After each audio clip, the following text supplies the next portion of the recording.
재혼의 설렘은 늘 그걸 기대했을 때가 가장 크지 않을까 싶어요. 막상 재혼해보니 제 아무리 상대가 재벌이라도 즐거운 건 아닌가 봅니다. 너무 절제된 삶과 집이지만 편히 있지 못하는 생활, 그리고 끊임없는 비교, 품위를 강요받는 것은 저를 즐거움과 동떨어지게 만들어요. 늘 자기 검열의 삶을 살게 합니다. 너무 고통스럽습니다. 오늘은 무슨 소리를 들었는지 아시나요? 정말 입에 담기 힘든 이야기를 들었답니다. 이게 부인한테 할 소리일까요? 매일 이어지는 이런 삶, 제가 굳이 이런 삶을 살아야 할까요? 왜 재혼했냐는 쓴소리를 들어도 할 말이 없네요. 저는 박소연입니다. 올해 57, 미용실을 운영하며 하루하루 살아가고 있었죠. 남편은 3년 전 암으로 세상을 떠났고 딸 지혜는 결혼해서 서울로 갔어요. 혼자 남은 집은 너무 조용했습니다. 그날도 평범한 하루였어요. 지역 자선행사에서 봉사 미용을 해달라는 요청이 들어왔거든요. 할머니들 머리 다듬어 드리고 파마도 해드리고, 그런데 행사가 거의 끝날 무렵 회색 양복을 입은 남자분이 들어오셨어요. 죄송합니다. 늦었네요. 목소리부터 달랐습니다. 차분하면서도 무게감이 있었어요. 주변 사람들이 갑자기 긴장하는 게 느껴졌죠. 누군가가 작은 목소리로 속삭였어요. 도원그룹 회장님이시네. 도원그룹. 이 지역에서 모르는 사람이 없는 대기업이었습니다. 저는 손을 떨며 그분을 의자에 앉혀드렸어요. 윤태훈 회장. 64이라고 하셨지만 관리를 잘 받으신 건지 훨씬 젊어 보였습니다. 머리가 좀 길어졌네요. 정리 좀 해주시겠소? 저는 조심스럽게 가위를 들었어요. 떨리는 손을 진정시키려 노력했죠. 그런데 거울로 보니 윤태훈 회장이 저를 계속 보고 계시는 거예요. 실력이 좋으시네요. 어디서 배우셨소? 그냥 오래 했을 뿐입니다. 겸손하시군요. 머리를 다 자른 후 윤태훈 회장은 거울 속 자신을 보며 만족스러워 하셨어요. 그리고 갑자기 돌아서서 저를 똑바로 바라보셨습니다. 당신 같은 사람 곁에 두고 싶소? 심장이 쿵하고 내려앉았어요. 뭔가 꿈 같은 상황이었죠. 20도 아니고 30도 아닌 57의 나이에 이런 말을 들을 줄이야. 그 후로 윤태훈 회장은 자주 미용실에 오셨어요. 머리를 자르러 오시는 게 아니라 그냥 앉아서 저와 이야기를 나누셨죠. 젊었을 때 이야기, 사업 이야기, 때로는 외로움에 대한 이야기도요. 당신과 있으면 마음이 편해집니다. 그런 말씀을 하실 때마다 가슴이 두근거렸어요. 이 나이에 다시 설렐 줄 몰랐거든요. 딸 지혜가 서울에서 내려왔을 때였습니다. 윤태훈 회장 이야기를 꺼냈더니 표정이 굳더라고요. 엄마, 조심하세요. 그런 사람들은 다 이유가 있어요. 친구들도 마찬가지였습니다. 미용실에 오는 단골들은 하나같이 걱정스러운 눈빛을 보냈어요. 소연아, 너무 성급하게 결정하지 마. 하지만 저는 믿고 싶었어요. 이번 한 번만은 나도 여자로서 대접받고 싶었거든요. 혼자 살아가는 것도 지겨웠고 누군가가 저를 필요로 한다는 게 그렇게 행복할 수가 없었습니다. 윤태훈 회장이 정식으로 프로포즈를 하신 날 저는 눈물을 흘렸어요. 다이아몬드 반지를 끼워주시면서 하신 말씀이 지금도 기억나요. 이제 외롭지 않을 겁니다. 저와 함께 품격 있는 삶을 살아가요. 그때는 그 말이 그렇게 달콤할 수가 없었죠. 품격 있는 삶이라니. 미용실만 하며 살아온 저에게는 꿈 같은 이야기였어요. 결혼식은 소박하게 치렀습니다. 윤태훈 회장의 의견이었어요. 화려한 건 품위에 맞지 않는다면서요. 사실 저도 나이가 나이인지라 조용히 하는 게 좋다고 생각했죠. 딸 지혜와 몇몇 친구들만 참석한 조용한 식이었어요. 신혼여행도 따로 가지 않았습니다. 대신 강남의 고급 아파트로 이사를 했어요. 80평이 넘는 커다란 집이었죠. 처음 들어섰을 때 숨이 막힐 정도로 웅장했어요. 대리석 바닥에 높은 천장, 거대한 샹들리에까지 마치 호텔 같았습니다. 이제 여기가 당신 집이요. 윤태훈 회장이 자랑스럽게 말씀하셨어요. 하지만 저는 왠지 내 집이라는 느낌이 들지 않았어요. 너무 넓고 너무 화려하고 너무 차가웠거든요. 첫날 밤을 보내고 일어났는데 침대 옆 탁자 위에 깔끔하게 정리된 종이 한 장이 놓여 있었어요. 제목이 하루 일정표였습니다. 700 기상, 800 요가 및 스트레칭, 900 아침 식사, 1000 독서 시간, 1200 점심 식사, 1300 허가된 외출 또는 휴식, 1500 귀가, 1600 다과, 시간 1800 저녁 식사, 2000 자유시간, 2200 취침. 저는 눈을 의심했어요. 이게 뭐죠? 처음에는 농담인 줄 알았습니다. 아니면 건강관리를 위한 권유사항이라고 생각했어요. 여보, 이게 다 정해진 거예요? 조심스럽게 물어봤죠. 윤태훈 회장은 아침 신문을 읽으며 미소를 지었어요. 생활의 품격은 리듬에서 나옵니다. 규칙적인 생활이야말로 건강하고 아름다운 삶의 기본이죠. 하지만 저는 미용실을 해야 하는데 그런 일은 이제 하지 마시오. 사모님이 왜 그런 고된 일을 하겠소? 순간 머리가 띵했어요. 미용실은 제 삶 그 자체였거든요. 남편이 세상을 떠난 후에도 저를 지탱해준 유일한 버팀목이었어요. 그런데 그걸 그만두라고요?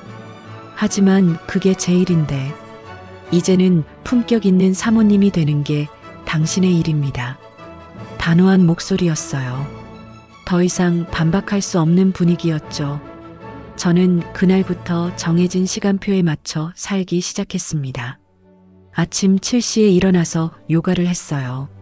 처음 해보는 요가는 어색하기만 했죠.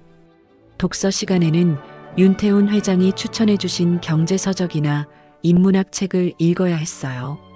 제가 좋아하는 소설은 가벼운 오락거리라며 허락되지 않았습니다. 가장 충격적인 건 외출도 허가를 받아야 한다는 거였어요. 어디를 가든 누구를 만나든 미리 말씀드려야 했죠. 마트에 좀 가려고 하는데요. 필요한 건 직원이 가져다 줄 테니 집에 계시오. 친구 좀 만나려고. 어떤 친구인가요?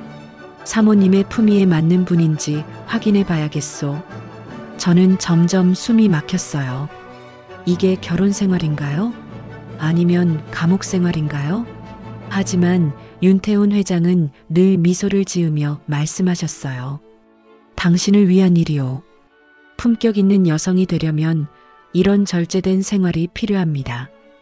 그렇게 저는 허락받아야 움직이는 삶을 살게 되었습니다.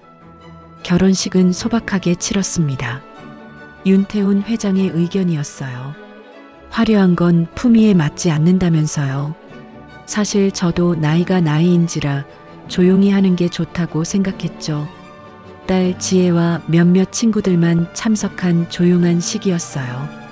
신혼여행도 따로 가지 않았습니다. 대신 강남의 고급 아파트로 이사를 했어요. 80평이 넘는 커다란 집이었죠. 처음 들어섰을 때 숨이 막힐 정도로 웅장했어요. 대리석 바닥에 높은 천장, 거대한 샹들리에까지 마치 호텔 같았습니다. 이제 여기가 당신 집이요. 윤태훈 회장이 자랑스럽게 말씀하셨어요. 하지만 저는 왠지 내 집이라는 느낌이 들지 않았어요. 너무 넓고 너무 화려하고 너무 차가웠거든요. 첫날 밤을 보내고 일어났는데 침대 옆 탁자 위에 깔끔하게 정리된 종이 한 장이 놓여 있었어요. 제목이 하루 일정표였습니다. 오전 7시 기상, 오전 8시 요가 및 스트레칭, 오전 9시 아침 식사, 오전 10시 독서 시간, 오후 12시 점심 식사, 오후 1시 허가된 외출 또는 휴식 오후 3시 귀가, 오후 4시 다가 시간, 오후 6시 저녁 식사, 오후 8시 자유시간, 오후 10시 취침. 저는 눈을 의심했어요. 이게 뭐죠? 처음에는 농담인 줄 알았습니다. 아니면 건강관리를 위한 권유사항이라고 생각했어요. 여보, 이게 다 정해진 거예요? 조심스럽게 물어봤죠. 윤태훈 회장은 아침 신문을 읽으며 미소를 지었어요. 생활의 품격은 리듬에서 나옵니다. 규칙적인 생활이야말로 건강하고 아름다운 삶의 기본이죠. 하지만 저는 미용실을 해야 하는데 그런 일은 이제 하지 마시오. 사모님이 왜 그런 고된 일을 하겠소? 순간 머리가 띵했어요. 미용실은 제 삶 그 자체였거든요. 남편이 세상을 떠난 후에도 저를 지탱해준 유일한 버팀목이었어요. 그런데 그걸 그만두라고요? 하지만 그게 제 일인데 이제는 품격 있는 사모님이 되는 게 당신의 일입니다. 단호한 목소리였어요. 더 이상 반박할 수 없는 분위기였죠. 저는 그날부터 정해진 시간표에 맞춰 살기 시작했습니다. 아침 7시에 일어나서 요가를 했어요. 처음 해보는 요가는 어색하기만 했죠. 독서 시간에는 윤태훈 회장이 추천해 주신 경제서적이나 인문학 책을 읽어야 했어요. 제가 좋아하는 소설은 가벼운 오락거리라며 허락되지 않았습니다. 가장 충격적인 건 외출도 허가를 받아야 한다는 거였어요. 어디를 가든 누구를 만나든 미리 말씀드려야 했죠. 마트에 좀 가려고 하는데요. 필요한 건 직원이 가져다 줄 테니 집에 계시오. 친구 좀 만나려고. 어떤 친구인가요? 사모님의 품위에 맞는 분인지 확인해 봐야겠소. 저는 점점 숨이 막혔어요. 이게 결혼 생활인가요? 아니면 감옥 생활인가요? 하지만 윤태훈 회장은 늘 미소를 지으며 말씀하셨어요. 당신을 위한 일이요. 품격 있는 여성이 되려면 이런 절제된 생활이 필요합니다. 그렇게 저는 허락받아야 움직이는 삶을 살게 되었습니다. 그렇게 통제된 생활이 시작된 지 한 달쯤 지났을 때였어요. 그날 저녁 윤태훈 회장이 늦게 들어왔습니다. 저는 배가 고파서 혼자 간단히 라면이라도 끓여 먹으려고 했어요. 미용실에서 일할 때는 늘 그랬거든요. 바쁜 하루가 끝나면 라면 한 그릇으로 허기를 달래곤 했죠. 물이 끓고 면을 넣자 고소한 라면, 냄새가 집안에 퍼졌어요. 그런데 그때 현관문이 열리는 소리가 들렸습니다. 윤태훈 회장이 들어오시는 소리였어요. 무슨 냄새지? 회장은 거실로 걸어오시더니 주방을 바라보셨어요. 제가 라면을 끓이고 있는 모습을 보신 거죠. 라면 냄새는 품위가 떨어지잖소. 차갑고 평온한 목소리였어요. 화가 난 것도 아니고 그냥 당연한 사실을 말하는 것처럼요. 저는 순간 얼어붙었습니다. 죄송해요. 배가 고파서. 앞으로는 이런 음식 드시지 마시오. 사모님께 어울리지 않습니다. 그 말을 듣는 순간 가슴이 답답해졌어요. 라면 하나 끓여 먹는 것도 품위에 맞지 않는다니. 저는 조용히 라면을 버렸습니다. 아까운 음식이었지만 어쩔 수 없었어요. 며칠 후 더 충격적인 일이 벌어졌습니다.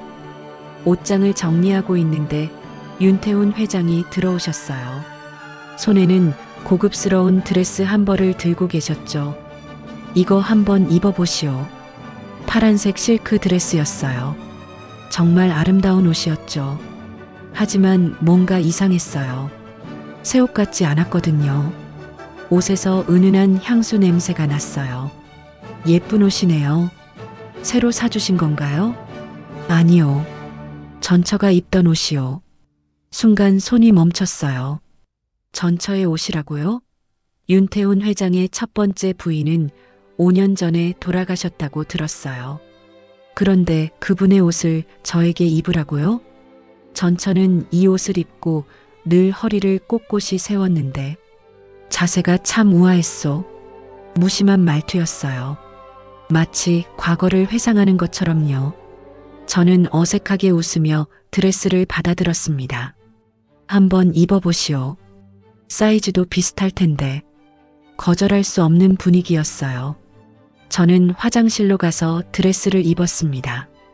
몸에 딱 맞았어요. 정말 신기할 정도로요. 거울 속의 제 모습은 평소와 달랐습니다. 우아하고 고급스러워 보였어요. 거실로 나가자 윤태훈 회장이 저를 위아래로 훑어보셨어요. 전처만큼은 아니지만 나쁘지 않군요. 그 말이 가슴에 박혔습니다. 전처만큼은 아니라니. 저는 전처의 대체품이었나요?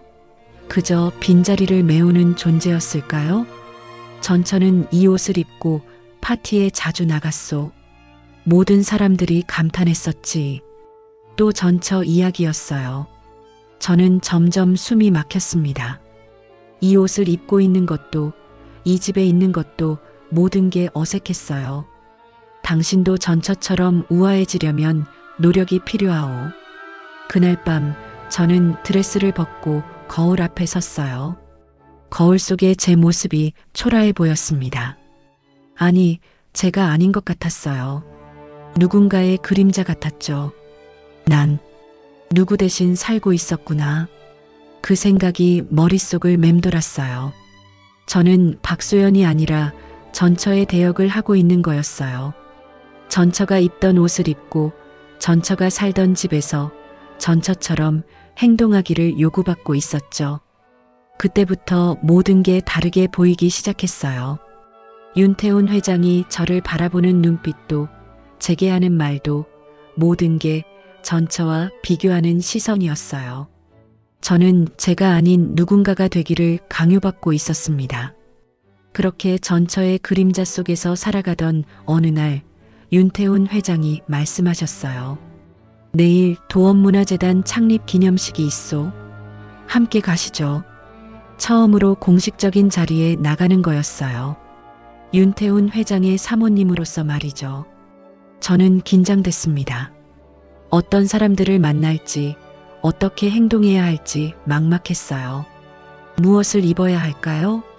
전처가 입던 검은색 드레스를 입으시오. 격식 있는 자리에 어울리는 옷이니까. 또 전처의 옷이었어요. 하지만 이제는 놀라지도 않았습니다.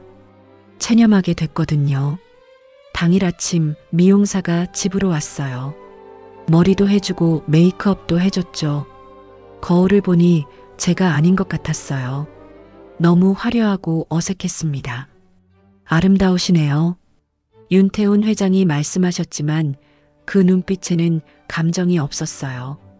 그냥 적당히 만족스럽다는 표정이었죠. 행사장은 특급 호텔의 대연회장이었어요. 수백 명의 사람들이 모여 있었죠. 정치인, 기업인, 문화계 인사들까지. 저는 윤태훈 회장 옆에 조용히 앉아 있었어요. 도원문화재단이 지역사회에 기여한 바가 참으로 크다고 생각합니다. 사회자가 멘트를 하고 있었어요. 그런데 갑자기 제 쪽을 바라보더라고요. 그리고 오늘 특별히 윤태훈 회장님과 함께 오신 분이 계시네요. 이번에 회장님께서 새롭게 모신 사모님이시죠? 순간 모든 시선이 저에게 쏠렸어요. 가슴이 두근거렸습니다. 카메라 플래시가 터지기 시작했어요. 사모님께서는 미장원을 하셨다고 들었는데요. 그 순간 객석에서 웃음소리가 새어나왔어요. 작은 웃음이었지만 제 귀에는 크게 들렸습니다. 사람들이 수군거리는 소리도 들렸어요. 미장원에서 재벌가로. 참 드라마틱하네. 나이 차이도 좀 나는 것 같은데. 제 얼굴이 빨갛게 달아올랐어요. 모든 사람들이 저를 신기한 구경거리로 보고 있다는 게 느껴졌습니다. 윤태훈 회장은 어떨까 싶어 옆을 봤는데 가볍게 미소만 지으며 아무렇지 않게 앉아 계셨어요. 네, 그렇습니다. 열심히 살아온 분이죠. 담담한 목소리로 대답하셨어요. 하지만 그 말 속에는 자랑스러움도 애정도 없었어요. 그냥 사실을 말하는 것 같았죠. 행사가 계속 진행됐지만 저는 제대로 집중할 수 없었어요. 사람들의 시선이 계속 느껴졌거든요. 호기심 어린 눈빛들, 때로는 비웃는 듯한 표정들까지. 축하드립니다. 행사 후 사람들이 저희에게 인사를 왔어요. 하지만 그들의 관심은 윤태훈 회장에게만 향했어요. 저는 그냥 옆에 서 있는 장식품 같았습니다. 사모님은 참 복이 많으시네요. 어떤 아주머니가 저에게 말했어요. 그런데 그 말투에는 진심 어린 축하보다는 다른 감정이 섞여 있었어요. 기념 촬영 시간이 됐어요. 윤태훈 회장과 저는 나란히 서서 사진을 찍었습니다. 플래시가 터질 때마다 억지로 미소를 지었어요. 하지만 그 미소가 얼마나 부자연스러운지 저 자신도 알 수 있었습니다. 집으로 돌아와서 그날 찍힌 사진들을 봤어요. 윤태훈 회장은 여유롭고 당당해 보였지만 저는 완전히 다른 사람 같았어요. 어색하고 긴장한 표정, 억지로 지은 미소, 마치 그 자리에 어울리지 않는 사람이 억지로 끼어든 것 같았죠. 그 순간 깨달았어요. 저는 윤태훈 회장의 동반자가 아니었어요. 그냥 전시용 사모님이었던 거예요. 사람들에게 보여주기 위한 액세서리 같은 존재였죠. 그날 밤 저는 휴대폰에 저장된 사진들을 모두 지웠어요. 하나도 남기지 않았습니다. 그 사진들을 볼 때마다 그날의 수치스러운 기억이 되살아날 것 같았거든요. 저는 함께 있는 사람이 아니라 전시된 물건처럼 느껴졌던 그 순간들을 지우고 싶었어요. 그 굴욕적인 행사가 끝나고 며칠 후 더 충격적인 일이 벌어졌습니다. 제가 잠에서 깨어나니 화장대 거울 옆에 하얀 종이가 붙어 있었어요. 처음에는 뭔지 몰랐는데 가까이 가서 보니 깜짝 놀랐습니다. 행동 지침 마이너스 박소연 여사님이라는 제목이 적혀 있었어요. 그 아래로는 체크박스가 있는 항목들이 나열되어 있었죠. 허락 없는 외출 금지 웃을 땐 이마에 주름 생기지 않도록 주의 회장님 앞에선 앉기 전 무릎 살짝 굽히기 딸과의 통하는 회장님. 승인 후 가능 식사 시 젓가락 소리 내지 말 것 하루 3번 거울 앞에서 자세 점검하기. 저는 그 종이를 보며 어이가 없었어요. 이게 뭐예요? 저를 사람으로 보는 게 아니라 훈련시켜야 할 동물로 보는 건가요? 가장 충격적인 건 딸과의 통화까지 승인받아야 한다는 거였어요. 지혜는 제 유일한 가족이었거든요. 그런데 그 아이와 통화하는 것도 허락을 받아야 한다니. 여보, 이게 뭐예요? 아침 식사 시간에 윤태훈 회장에게 그 종이를 보여드렸어요. 회장은 신문을 보며 태연하게 대답하셨습니다. 사모님의 품위 향상을 위한 지침입니다. 어제 행사에서 몇 가지 아쉬운 점들이 보였거든요. 아쉬운 점이라니요? 웃을 때 이마에 주름이 생겼고 자세도 좀 구부정했어요. 사람들이 다 보고 있는데 그러면 안 되죠. 저는 점점 화가 났어요. 웃는 것도 통제하고 자세도 지적하고 이건 너무했어요. 이건 너무하잖아요. 전 인형이 아니에요. 제가 목소리를 높이자 윤태훈 회장이 신문을 내려놓으며 저를 바라봤어요. 차가운 눈빛이었습니다. 사모님, 품이 있는 생활에 적응 못하시겠다면 계약을 다시 봐야겠네요. 그 말에 등골이 서늘해졌어요. 계약이라니. 우리 결혼이 계약이었나요?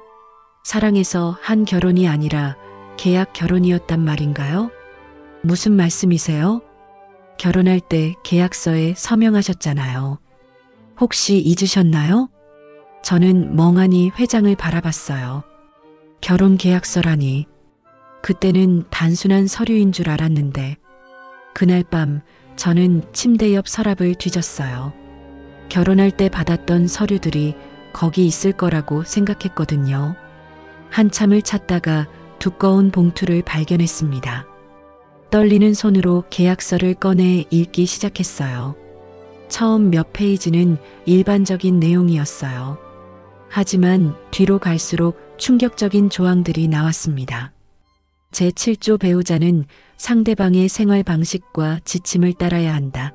제12조 혼인 중 일방적 해지 시 위자료 지급하지 않음. 제15조 혼인관계 파탄 시 모든 재산은 원 소유자에게 귀속됨. 손이 덜덜 떨렸어요. 이게 뭐예요? 결혼계약서가 아니라 노예계약서 같았어요. 만약 제가 이 결혼을 끝내고 싶다면 아무것도 가져갈 수 없다는 거였어요. 그때서야 깨달았습니다. 윤태훈 회장이 왜 그렇게 자신있게 저를 통제했는지 말이에요. 저는 이미 그의 손바닥 안에 있었던 거예요. 다음 날부터 저는 그 행동 지침을 따라야 했어요. 외출하려면 허락을 받고 웃을 때는 이마에 주름이 생기지 않게 조심하고 딸과 통화하기 전에도 미리 말씀드려야 했죠. 지혜와 통화하고 싶은데요. 무슨 일로요? 그냥 안부 인사요. 너무 자주 통화하는 것도 좋지 않소? 이번 주는 이미 한 번 했으니까 다음 주에 하시죠. 제 딸과 통화하는 것도 배급처럼 정해졌어요. 일주일에 한 번, 그것도 허락받고서만 가능했습니다. 어떤 날은 거울 앞에 서서 생각했어요. 내가 지금 살아있는 게 맞나? 숨은 쉬고 있지만 제 의지로는 아무것도 할 수 없었거든요. 로봇처럼 정해진 대로만 움직이는 삶이었어요. 밤마다 그 계약서를 다시 읽어봤어요. 어디서 빠져나갈 구멍은 없는지 찾아보려고 했죠. 하지만 완벽했어요. 제가 먼저 나가면 아무것도 가져갈 수 없게 만들어져 있었습니다. 저는 완전히 갇혀버린 거였어요. 그렇게 계약서의 진실을 알고 난 후 몇 주가 지났어요. 저는 점점 말이 없어졌습니다. 뭘 해도 지적받고 뭘 말해도 전처와 비교당하니까 입을 열기가 두려워졌거든요. 그날도 평소와 같은 저녁 식사 시간이었어요. 가정부가 차려준 정갈한 한상이 식탁에 놓여 있었죠. 저는 조용히 밥을 먹고 있었어요. 윤태훈 회장과 함께하는 식사는 늘 조용했습니다. 대화라는 게 거의 없었거든요. 그런데 갑자기 회장이 젓가락을 놓으며 한숨을 쉬었어요. 사모님, 오늘 집안 정리는 어떻게 하셨소? 네. 아침에 거실 쿠션이 삐뚤어져 있더군요. 그리고 현관 신발도 제대로 정렬되지 않았고, 저는 당황했어요. 아침에 분명히 정리했는데 뭐가 잘못된 걸까요? 죄송해요. 다시 확인해 보겠습니다. 전처는 말 안 해도 척척 알아서 했소. 또 시작됐어요. 전처 이야기. 이제는 지겨울 정도였죠. 집안 구석구석까지 완벽하게 관리했어요. 제가 뭔가 지적할 일이 거의 없었지. 회장은 마치 추억에 잠긴 듯한 표정으로 말씀하셨어요. 저는 숟가락을 든 채 멈춰 있었습니다. 당신은 좀 많이 노력해야겠소.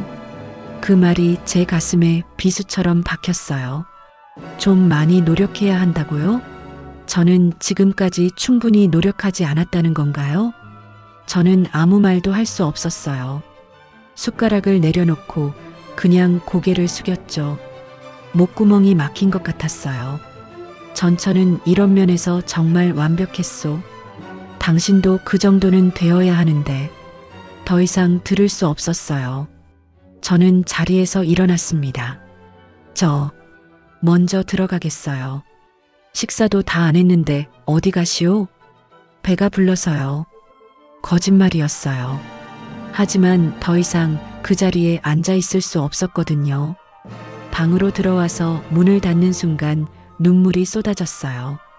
참고 참았던 게 터진 거였죠. 저는 침대에 주저앉아 울었습니다. 나란 사람은 누군가의 빈자리를 메우기 위해 살아온 게 아니에요. 마음속으로 그렇게 외쳤어요. 저는 박소연이에요. 누군가의 대체품이 아니라 고유한 인격을 가진 사람이죠. 그런데 언제부터 저는 전처의 그림자가 됐을까요? 그날 밤 잠을 이룰 수 없었어요. 천장을 바라보며 생각했습니다. 이런 삶이 과연 삶이라고 할 수 있을까요? 숨만 쉬고 있을 뿐 진짜로는 죽은 거나 마찬가지였어요. 새벽이 되어서야 결심했어요. 더 이상은 안 되겠다고. 이렇게 살 바에는 차라리 혼자 사는 게 낫겠다고 생각했죠. 다음 날 아침 윤태훈 회장이 회사에 나간 후였어요. 저는 조용히 옷장을 열었습니다. 제 옷들만 골라서 작은 가방에 넣었어요. 많이 가져갈 필요도 없었죠. 어차피 여기 있는 건 대부분 윤태훈 회장이 사준 거였으니까. 결혼 반지도 화장대 위에 놓았어요. 그리고 편지 한 장을 썼습니다. 저는 누군가의 대역이 아닙니다. 제 삶을 찾아가겠습니다. 짧은 편지였지만 제 마음을 다 담았어요. 마지막으로 그 행동 지침 메모를 떼어냈어요. 그리고 찢어서 쓰레기통에 버렸죠. 이제 누구의 지침도 따르지 않을 거예요. 가방 하나를 들고 현관문을 열었을 때 손이 떨렸어요. 하지만 뒤돌아보지 않았습니다. 이곳은 제 집이 아니었어요. 그냥 잠시 머물렀던 곳일 뿐이었죠. 엘리베이터를 타고 내려가면서 가슴이 두근거렸어요. 무서웠지만 동시에 자유로웠어요. 오랜만에 제 의지로 움직이는 거였거든요. 밖으로 나오니 햇살이 따뜻했어요. 그동안 얼마나 오래 햇빛을 제대로 느껴보지 못했는지 깨달았습니다. 저는 깊게 숨을 들이마셨어요. 이제 시작이었어요. 제 삶을 되찾는 여행이 말이죠. 집을 나온 후 갈 곳은 한 곳뿐이었어요. 미용실 시절부터 알고 지낸 친구 지연의 집이었죠. 지연은 제가 윤태훈 회장과 결혼한다고 했을 때 가장 걱정했던 사람이었어요. 문을 열어준 지연은 제 얼굴을 보더니 아무 말 없이 안으로 들여보내줬어요. 들어와. 일단 앉아. 지연은 따뜻한 차를 끓여줬어요. 저는 소파에 앉아서 멍하니 앞만 바라봤죠. 무엇부터 어떻게 말해야 할지 모르겠더라고요. 소연아, 무슨 일 있었어? 조심스럽게 묻는 지연의 목소리에도 저는 입을 열 수 없었어요. 지난 몇 달간의 일들이 파노라마처럼 지나갔거든요. 어디서부터 잘못됐던 걸까요? 처음 며칠은 거의 말을 하지 않았어요. 지연이 밥을 차려줘도 몇 숟가락 뜨다가 그만두곤 했죠. 밤에는 잠도 제대로 오지 않았어요. 소연아, 이렇게 계속 있으면 안 돼. 무슨 일인지 말해봐. 일주일째 되던 날 지연이 제 앞에 앉으며 진지하게 말했어요. 지연아. 겨우 입을 열었더니 목소리가 쉬어 있었어요. 나 틀렸나 봐. 다 내가 잘못 생각한 거였어. 무슨 소리야? 뭐가 잘못됐다는 거야? 결혼. 그게 결혼이 아니었어. 그냥 계약이었어. 그때부터 조금씩 이야기하기 시작했어요. 하루 일정표 이야기, 전처와 비교당했던 일들, 행동 지침까지. 말하면서도 믿기지 않았어요. 제가 정말 그런 일들을 겪었던 건지. 지연은 점점 화가 나는 표정을 지었어요. 소연아, 그게 결혼이야? 그냥 감옥이잖아. 그래도 난 적응하려고 노력했어. 품위 있게 살려고. 품위? 소연아, 넌 거기서 죽은 표정으로 살고 있었어. 지연의 말이 가슴에 박혔어요. 죽은 표정으로 살고 있었다니. 정말 그랬나요? 처음에 너 결혼한다고 했을 때 봤잖아. 그때 내 얼굴은 정말 행복해 보였어. 근데 지금은. 지연이 말을 멈췄어요. 거울을 가져와서 제 앞에 놓았죠. 내 얼굴 한번 봐봐. 거울 속의 제 모습은 충격적이었어요. 생기라고는 찾아볼 수 없는 얼굴이었죠. 눈에는 힘이 없고 입꼬리는 처져 있고 정말 죽은 사람 같았어요. 그제서야 눈물이 쏟아졌어요. 참고 참았던 게 한꺼번에 터진 거였죠. 지연아, 나 정말 바보였어. 왜 그걸 사랑이라고 생각했을까? 지연은 제 등을 토닥여주며 말했어요. 이제라도 나온 게 다행이야. 늦지 않았어.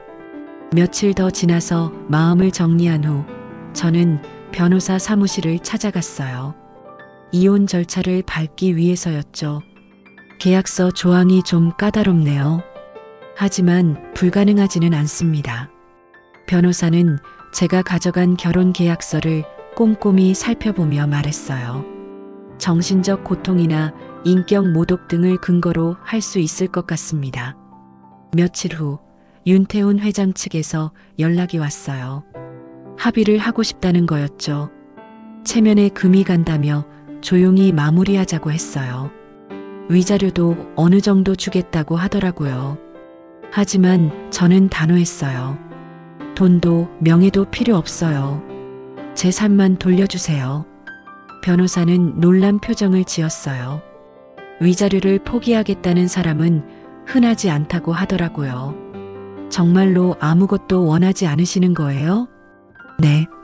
그냥 자유롭게 해주세요. 그것만이면 충분해요. 그날 밤 지연의 집에서 창밖을 바라보며 생각했어요. 저는 다시 박소연이 되고 있었어요. 누군가의 그림자가 아닌 제 이름으로 살아가는 박소연 말이에요. 소연아, 이제 뭐 할 거야? 지연이 옆에 앉으며 물었어요. 미용실. 다시 하고 싶어? 내가 진짜 좋아하고 잘할 수 있는 일이니까. 그래, 그게 맞아. 내가 가장 빛날 때가 손님들 머리 만져줄 때였어. 맞아요. 저는 미용사일 때 가장 행복했어요. 손님들이 예뻐졌다고 기뻐할 때 저도 함께 기뻤거든요. 그게 진짜 제 모습이었어요. 이혼 절차가 마무리되고 몇 달이 지났어요. 저는 다시 작은 시골 마을로 돌아왔습니다. 강남의 화려한 아파트와는 정반대인 곳이었죠. 하지만 이곳이 제게는 훨씬 편안했어요. 소연에어라는 간판을 다시 걸었을 때의 기분을 잊을 수 없어요. 제 이름이 적힌 간판을 오랜만에 보니 눈물이 날 것 같았어요. 이제 정말 제가 주인인 공간이 생긴 거였죠. 미용실은 예전보다 작았어요. 의자 3개짜리 작은 공간이었지만 제게는 궁전 같았습니다. 아무도 저에게 지침을 주지 않고 아무도 제 웃음을 통제하지 않는 곳이었거든요. 첫 손님은 동네 할머니였어요. 김순자 할머니셨는데 제가 예전에 다니던 미용실 단골이셨죠. 소연아, 그동안 어디 갔었니? 보고 싶었어? 할머니의 따뜻한 말씀에 가슴이 뭉클했어요. 이런 게 진짜 관계구나 싶었어요. 계산하지 않고 비교하지 않는 순수한 마음 말이에요. 할머니, 머리 어떻게 해드릴까요? 너만 하면 다 예뻐. 내 손은 마법손이야. 할머니의 머리를 만지며 가위를 들었을 때 이상한 감정이 들었어요. 제 손이 떨리지 않았어요. 윤태훈 회장과 살 때는 뭘 해도 불안하고 떨렸는데 이제는 자신감이 돌아온 거였어요. 할머니, 여기는 정해진 웃음도 없고 정해진 옷도 없어요. 그냥 있는 그대로의 제가 되는 곳이에요. 뭔 소리야? 원래 넌 그런 애였어. 밝고 착하고. 할머니 말씀을 들으니 정말 그랬어요. 저는 원래 밝은 사람이었어요. 손님들과 수다 떨며 웃는 걸 좋아했고 사람들이 예뻐지는 걸 보며 기뻐했죠. 몇 주가 지나자 단골 손님들이 하나둘씩 찾아왔어요. 모두들 제가 어디 갔었는지 궁금해했지만 자세히 묻지는 않았어요. 그냥 돌아온 걸 반겨줬죠. 소연 씨, 표정이 많이 밝아졌네요. 예전보다 더 예뻐 보여요. 손님들의 말을 들으며 거울을 봤어요. 정말 달라져 있었어요. 눈에 생기가 돌아왔고 자연스러운 미소를 짓고 있었죠. 억지로 만든 웃음이 아니라 진짜 웃음이었어요. 어느 날 딸 지혜가 서울에서 내려왔어요. 미용실 문을 열고 들어오는 지혜를 보니 반가웠어요. 엄마, 여기 정말 예쁘네. 지혜는 미용실을 둘러보며 감탄했어요. 작지만 따뜻한 느낌의 공간이었거든요. 엄마가 직접 꾸몄어? 응. 하나하나 다 내 취향대로 했지. 제가 좋아하는 화분들, 따뜻한 색깔의 조명, 편안한 음악, 모든 게 제 선택이었어요. 누구의 눈치도 보지 않고 제 마음대로 만든 공간이었죠. 엄마, 머리 좀 해주세요. 지혜가 의자에 앉으며 말했어요. 딸의 머리를 만지는 건 정말 오랜만이었어요. 윤태훈 회장과 살 때는 딸과 만나는 것도 허락받아야 했었거든요. 머리를 다듬어주며 지혜와 이런저런 이야기를 나눴어요. 연애 이야기, 직장 이야기, 친구 이야기까지 자유롭게 대화할 수 있다는 게 이렇게 행복한 일인지 새삼 깨달았어요. 엄마, 후회해? 지혜가 갑자기 조심스럽게 물었어요. 결혼 이야기는 한 번도 자세히 하지 않았거든요. 저는 잠시 생각해보고 웃었어요. 아니, 잠깐 미쳤었지. 엄마, 괜찮아. 이제는 내가 나를 다시 사랑하기 시작했으니까. 정말 그랬어요. 저는 다시 저를 사랑하기 시작했어요. 제 선택을 믿고, 제 감정을 소중히 여기고, 제 꿈을 응원하게 됐죠. 그때는 왜 그랬을까 싶어. 돈도 명예도 다 필요 없더라. 그냥 내가 나답게 사는 게 가장 중요한 거였어. 지혜는 고개를 끄덕이며 제 손을 잡았어요. 엄마가 행복해 보여서 다행이야. 그날 저녁 미용실 문을 닫고 집으로 가는 길에 생각했어요. 저는 더 이상 누군가의 장식품이 아니에요. 제 이름으로 살아가는 박소연이에요. 제가 원하는 대로 웃고, 제가 좋아하는 일을 하며, 제가 사랑하는 사람들과 함께하는 진짜 삶을 살고 있어요. 밤하늘의 별을 보며 작은 소원을 빌었어요. 이 평범하지만 소중한 일상이 계속되길.